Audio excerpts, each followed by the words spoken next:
All right, ladies and gentlemen, we're back here with GLAG 21 and continuing our on-demand presentations. I'm joined here today by a really special guest, a ag instructor from Shenandoah, Iowa. Who do we have here today? Hi, Carson. My name is Sarah Martin. I'm the ag instructor here in Shenandoah, Iowa, which is the southwest corner of Iowa, for those of you that don't know. I've taught here, this is my 8th year teaching ag education, coming back. I taught here early in the 2000s, and I returned to teaching about 8 years ago. Fantastic, very good. All right, so let's get into it. A great professional development experience around global learning in agriculture online. But we realized that people were really excited about having these conversations because agriculture is so different in different countries. Ladies and gentlemen around the world. With that, I think we're just about ready to get things kicked off. And now for the good stuff. Okay, so this year for the GLAG conference, it's all about taking action. And today I would like to talk to you about successfully collaborating with others. After my first GLAG conference and going to the Global Youth Institute, I stepped back and I wondered, oh my, that was a lot of information quickly. But how can you in either rural communities or larger communities start to get that information to others and collaborating with other professionals to make a difference? So that's what the focus of this presentation is about. That's my Twitter handle if you want to get a hold of me. I'd always welcome questions or follow-up from you. The larger island of knowledge, the longer the shoreline of wonder. So one thing that I stepped away from the conference thinking is, do I know enough? And how do I increase my knowledge base quickly? So when I'm thinking about global competencies, and I was thinking about how to learn from a community, I started to think about do I always want to be on my own island? Do I just want to be the ag department, or do I want to be more?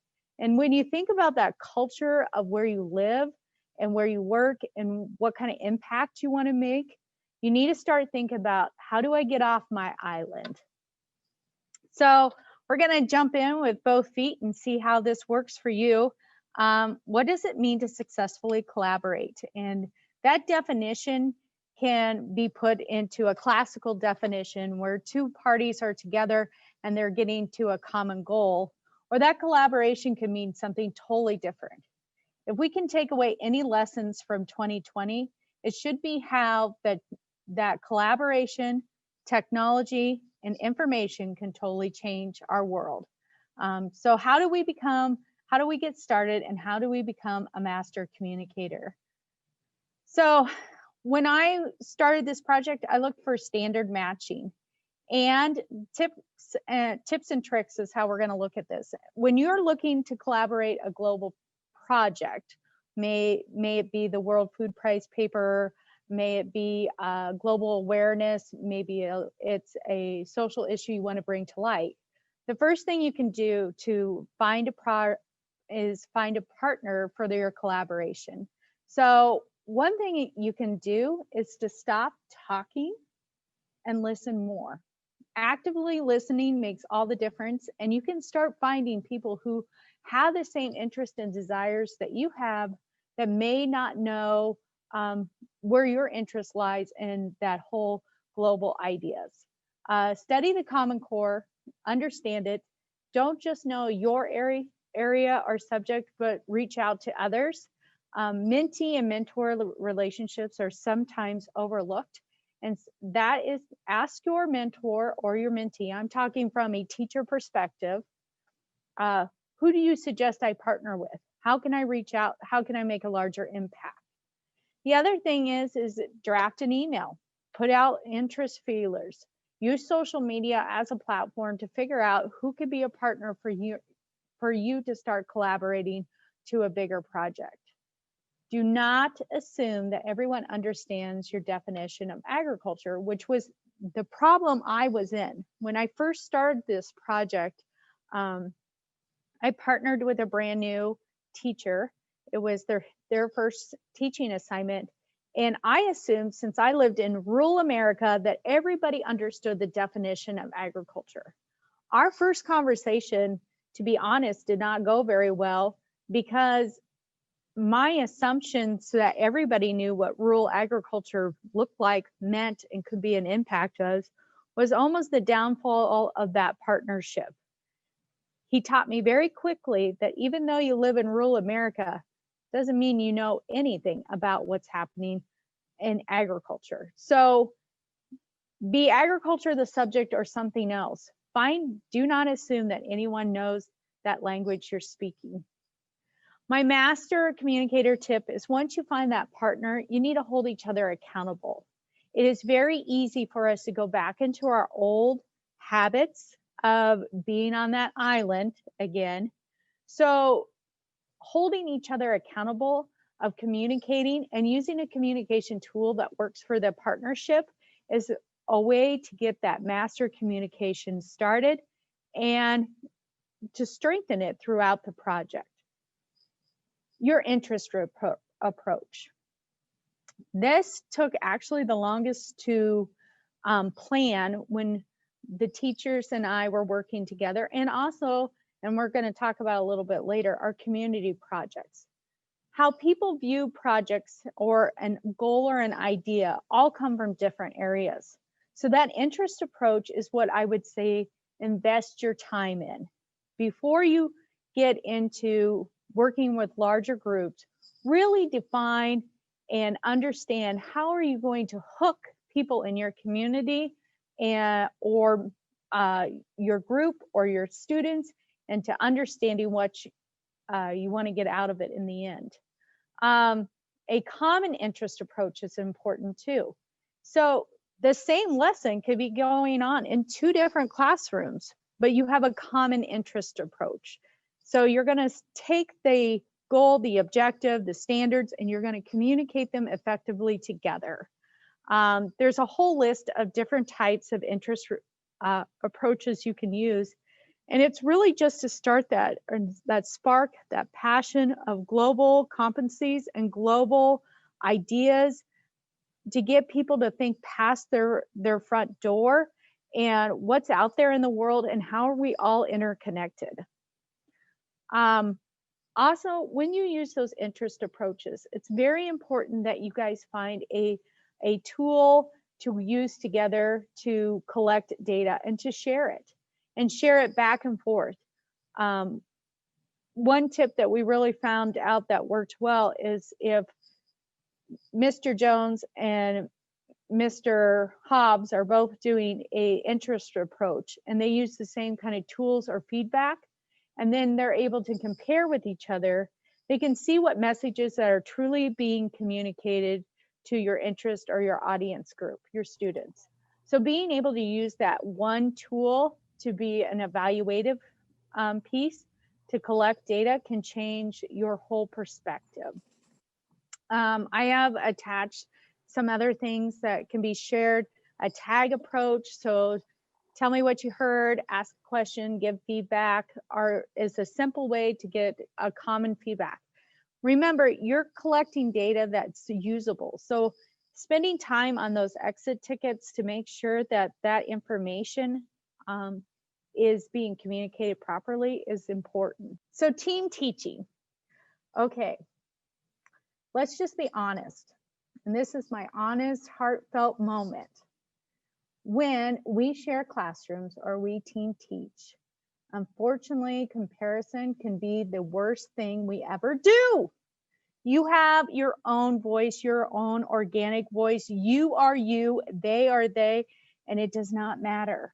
So when you team teaching, you keep the students focused in the center, you keep your objectives focused in the center, and you just rock it out like you want to, because I'm sure that you're making an impact every day.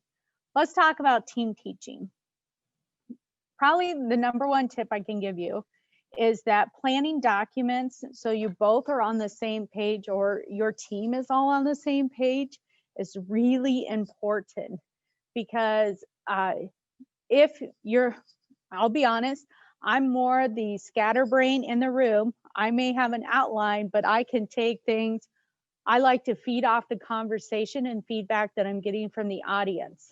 That can derail a project if you decide to be a hogger of the conversation. So having a planning document that you and your partner or you and your partners can use can change how that team teaching all works together.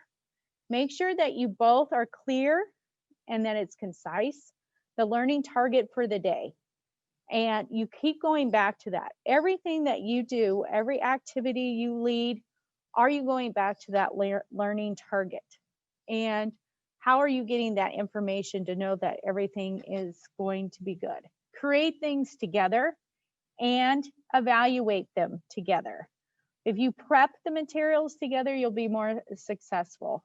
It'll be better. And when I'm saying prep the things, that doesn't mean that you have to sit in the same office and work on each slideshow or each piece of artifact together. What it means is that there's an evaluation before you perform or go out to educate, and you want to explore that learning. At some point, you guys are going to give each other feedback on those materials. Over communicate the expectation from each other.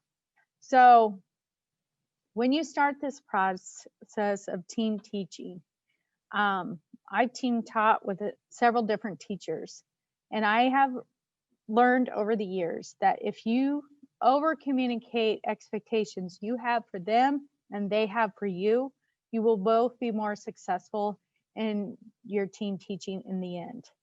Take time to celebrate student achievement for each other and for the students. Sometimes this is a glossed over thing, or maybe you're always picking on Susie and Bobby did something that was totally different today. Take time to celebrate the students in your team teaching and recognize, make a conscious effort of recognizing students using both materials. Schedule time for an exit ticket and reflection review. That's as important for the students as for yourself. When you're team teaching, if you have time for an exit ticket and reflection review, you're able to go back to the drawing board and see what you need to change. Master communicator tip. Conflict will happen. If you don't think conflict will happen, I think you're naive. So always, there's 3 guiding questions I always use. Is the issue putting anyone at harm? Because that needs to be addressed immediately. Are your critiques based on your personal preference or professional data? So if it's on your personal preference, is that critique really something that's going to make the biggest impact? And did you actively listen while your teacher was teaching or communicating to the class that day? So if you're multitasking in the background, students see you multitasking in the background and all of a sudden decide, well, if they're not paying attention, then why should I? So think about how your person, how you are communicating to your teacher. And addressing this conflict, does it impact student learning? Again, students are at the center of everything we should do, or our community should be at the center of what we're trying to get at. So ask yourself, how is this conflict going to impact my student learning? Peer review. Peer review is important not only for you, but for students. So here's the case for peer review. If you don't review what you've done, then what have you reflected on and how can you move forward? It should be meaningful dialogue between each other. So that means if it's meaningful dialogue, you really have to slow down the thinking process for both the student and the teacher, also the community and whoever you're giving your message to. Peer review is always important because it teaches, or it lets us realize where we're going. Maybe we've lost direction of our own goals. You need to establish some norms before you start peer review, especially if it's students. You need to make sure they're not talking about non-related projects. You need to make sure you have a good model for peer review. Create a share rotation. So there's, in class, I call it hoggers and loggers. So you can't have somebody hog the conversation and you can't have somebody sit sit on the sideline and never participate. Practice and model positive feedback. Strategies, you need to diffuse situations before they arise. If you know that X and Y have a conflict, a personal conflict outside of the classroom, that doesn't mean you can never pair X and Y. It means you have to address it before successful peer review can be taken care of. Professional reviews. This is something that's worked very well in our school, and this was taught to me by our mentor teacher, and I'd like to share it with you. It's basically when you do a professional review of activities, focus on the students' work. When you look at students' work and go through a student work protocol, all of a sudden it really becomes about the lesson, the education, what you're trying to teach. You want to always give a teacher and explain the documentation and ask questions. Ask quality questions. They may be your best friend, but ask them hard quality questions because we're trying to make the best professionals also. So we learn, we grow as communities, we can make a global impact difference if we are asking hard questions and pushing people to their limits. Everybody should avoid being judgmental because we all have our victories and we all have areas that we need to improve on. And I think that a small victory for one person is a large victory for your team. Format, make sure peer reviews do not go off the rails. Probably the one things, do not dismiss it. Peer reviews may not go so great the first time. I can be honest with that. It took about 2 to 3 times in the classroom of a peer review before that project became valid and people were able to start giving really honest and stronger feedback. You have to get rid of the human factor and realize that we're going to just focus on our projects to make them the very best they can be. It is okay to ask for students to give you feedback, and I think it's important for our profession to ask students for feedback. My last tips and tricks is about public presentation. How do you make an impact in a community or in a greater setting? You know, it started in our community very organically. We would be asked to the Rotary, we'd be asked to the Optimist Club, we give them updates about what's happening. And probably the best thing that happened to us is our local radio station came out for about a year and tracked our FFA chapter and our ag classroom every month with live video interviews. And, you know, I wasn't comfortable with getting in front of the camera, but the radio host made it comfortable. And eventually, by the end of the year, he was just handing me the camera and the microphone, and I would interview students and so forth. But from there, what has grown? Well, we have taken maybe a little project we used to do in horticulture and blown it up to something that people can really start to see that there's a difference being made in our community. And that feedback from the audiences have motivated not only myself, but the students and our members to go out in the real world and be a part of the greater conversation. Probably one of the greatest stories I have is my president from a couple of years ago, actually 2 presidents, our FFA presidents.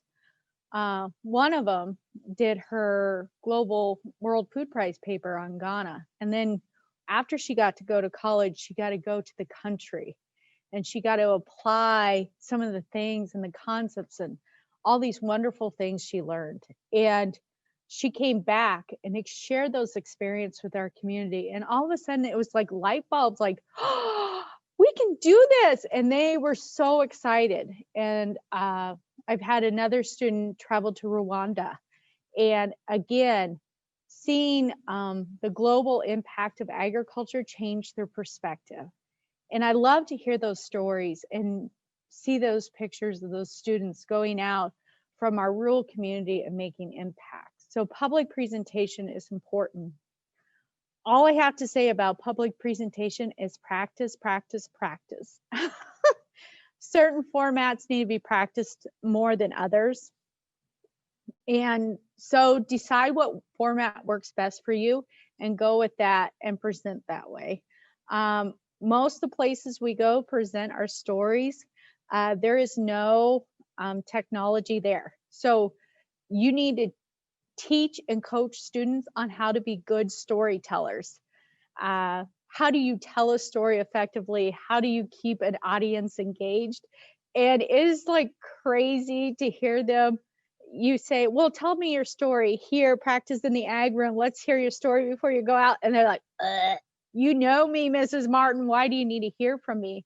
But if they practice when they go out, you're just like sitting in awe in the back of the room, like, and let the students have the voice, it will go a lot further. One of the things that have come out of our project is we've started a Seed Saver library with our local public library. Carrie has been amazing. It was something that we had wanted to start for a while. And it was after I went to the Global Youth Institute and I saw more projects in action that we were able to come back to our community and really start a project from start to finish. And she came out and she became a part of the students' everyday life. And that's what started this new conversation. And so we started with Google Forms and at the public library. So they had like an iPad on the circulation desk. And when they had somebody check out a book, they said, hey, would you fill out this Google form for us? And we got 81 responses. And we're in a town of 5,000. So we're in a small community. And I thought 81 responses were like, you know, I was a little disappointed. But when she told me that previously the response average was 10 on any surveys they took of the community, I was like, oh, whoa, we found something that worked. And it was because the students and the library director and the paper came out and we all really figured out like 5 questions that we wanted to ask our community. And so instead of making like a survey of 40 questions and blah, blah, blah, it was 5 simple questions that when we could go back to the classroom and say, okay, now we're going to build a, like, as you can see, what kind of classes or workshops would they like to attend? 44 of them say planting. Okay, so we know to start our next project, we're going to focus on how do you plant something? How do you make that successful? And if you know something about Shenandoah, if you're not, we're considered the garden city of Iowa because Earl May started here. So nurseries were a part of our community for a long time. And yet they still want to know about planting. I was like blown away. But the other thing is I thought this was interesting. Where do you get your information? Where do you connect to others? Where are you getting your information? And that to me was the most useful. The students were amazed.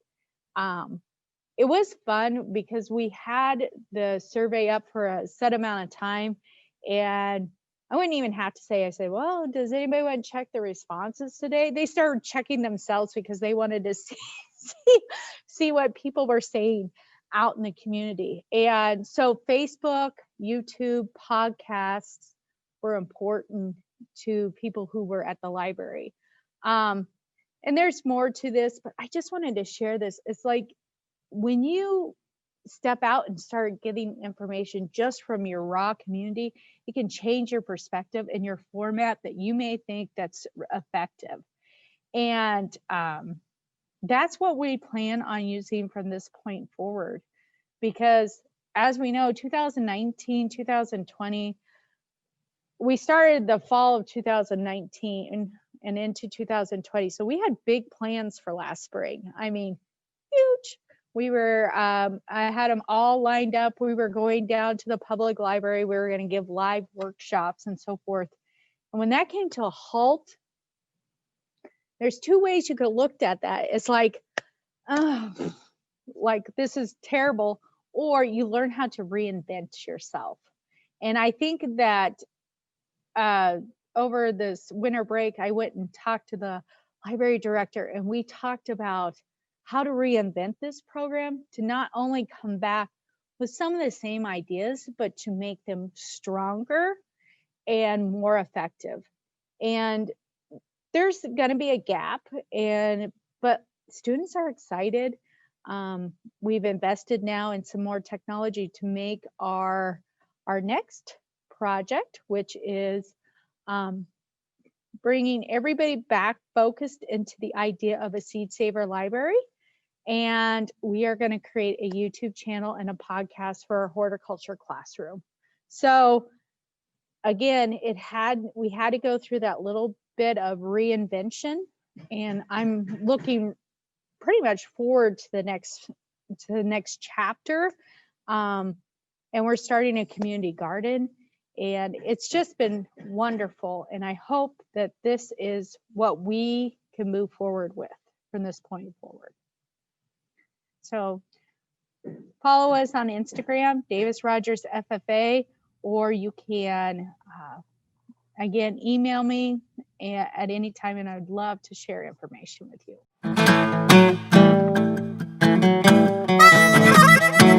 That was a perfect way to get a lot of people off the couch and get them to do something, right? Well, I hope so. And it's so, probably the only thing I really want to take away at the end of the day is if I can make a ripple in the pond, then it'll become a wave. And I really think that the collaboration is going to change the way we look at things. We have a lot of students. We have a lot of talents out there. I was giving a tour of our school. Our school had bring back the old alumni, and I spent an hour talking to these two guys about heirloom tomatoes, which ended up being a partnership later, and they live in Pennsylvania. And I'm just like, I am so happy that they've made the choice of coming back and investing in their hometown horticulture department. And it just keeps spiraling like that, and it's an amazing process. So I can imagine, yeah, like those little things you didn't expect, and then all of a sudden you're reaping rewards from it, right? And that's why we do what we do. yes, yeah, very much so. So a quick question for you on that front. Sure. So you've had a lot of success, and you've had these little things that have happened that have bloomed even more success.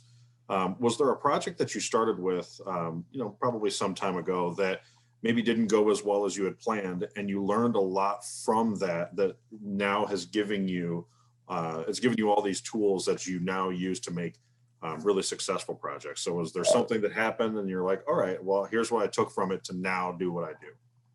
So when I first came back to teaching, probably the second year in, we applied for a Living to Serve grant through the FFA, and we built 9 garden boxes. And I look back and we used the garden boxes. They were successful. We brought the second graders over. They did their thing, and we've been able to donate vegetables to the food pantry. Okay, so that's wonderful, and those were good things. But at the end of the day, it felt like a stop in the road. Like, oh, we finished a project and now we're going. What do you do now? Well, it has been through this slow and steady expansion of that program that we have found new successes. But I have to say, I had to make a lot of mistakes along the way. I had to plant the wrong plants. I had to have the wrong timing. I had to not a lot of food rotted. I couldn't get the distribution right. But now our community had a greenhouse, a butterfly house that sat vacant for 5 years. So they opened that up to us. And now my horticulture class doesn't have just one greenhouse to run out of, they have two. And one is just for vegetable production for a food pantry. That's it. And it's not ideal in the way it's set up, but at the same time, we have a building that was vacant in our community that turned into something positive for our community. And being able to provide hope for others and fresh product for others changed their perspective. So yeah, I've made a lot of mistakes. and I think everybody, I think that's one thing that's been very forgiving about my community is when we make mistakes, we learn from them and we move on. And then somebody that has a different expertise will step in and say, hey, you know what? If you want this to work, this is what you should do. And that really has helped a lot. I don't know if I hope that explains your question. Oh, absolutely. Yep. So. Well, speaking of that trickle down, right? So you're meeting community members that are giving you something, and then hopefully a lot of this is getting passed on to your students. You spoke a little bit about a couple of the past presidents that you've had of your chapter that have done really great work. Have you seen any students in the last couple of years that you've seen this trickle down effect happen where they then are going out to start their own projects? They then are going out to start their own collaborations and partnerships. And they're using some of the tools that you have learned and you've bestowed upon them. Yeah, one of the things I've noticed some of my other students, for example, and this may seem unrelated, but it's not. I had a freshman, he was a freshman last year, came up and said, hey, I saw you do this. That's not my interest. Can we do this? And so they started an outdoor club, which is basically a way to connect to increase environmental sustainability within our community. And I know it kind of took a different direction, but at the same time, they understood and they have a voice that can be heard and helpful.